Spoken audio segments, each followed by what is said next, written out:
এই নেকড়ে মূলত চুরি করে ফেলাচ্ছে। আচ্ছা, এটা ঘোড়া নাকি গরু?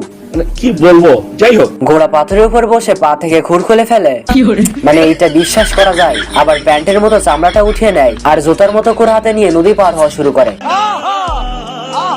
এরা পালাতে পালাতে একটা রাস্তার সামনে এসে পড়ে। এরা প্রথমে রাস্তার বাম দিকে খেয়াল করে দেখে কোনো গাড়ি নাই, এবার ডান দিকেও খেয়াল করে দেখে সেম বিষয়, কোনো গাড়ি নাই। এটা দেখে যখনই এক লাফ দেয়,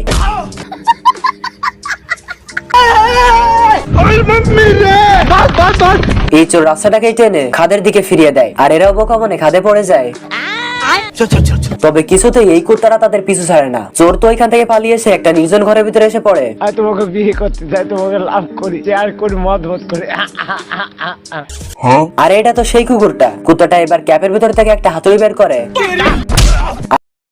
কারণ এখানে বড় বড় গাছকে কুড়ালের সাহায্যে কেটে ছোট ছোট মেচের কাঠি বানানো হতো, আর ঘরের ধাঁচের মধ্যে ইট বালি সিমেন্ট ঢুকালেই অনেক সুন্দর সুন্দর ঘর তৈরি হয়ে যেত। সারা জীবন দেখেছি মানুষেরা চিড়িয়াখানায় গিয়ে বানরকে খাবার খাওয়ায়, আর এখানে তো বানরেরা মানুষকে খাবার খাওয়াচ্ছে। আর এই কাঠবিড়ালি এতটাই বুদ্ধিমান যে গাছকে কাটার হাত থেকে বাঁচানোর জন্য পুরো গাছকে লোহা দিয়ে ঢেকে দেয়, এরপর কালার করে অদৃশ্য করে দেয়। এরপর একটা শুকর সেই গাছটাকে কাটতে এলে তার কোড়ালটাই ভেঙে যায়। আর এখানকার মানুষেরা এতটাই বুদ্ধিমান যে তারা 1 মিনিটের মধ্যেই বড় বড় বিল্ডিং বানিয়ে ফেলতো। আর এই শহরে কচ্ছপের পিছনে রকেট লাগানো থাকতো, যার কারণে খরগোশেরা কচ্ছপ দেখলে অনেক ভয় পেত,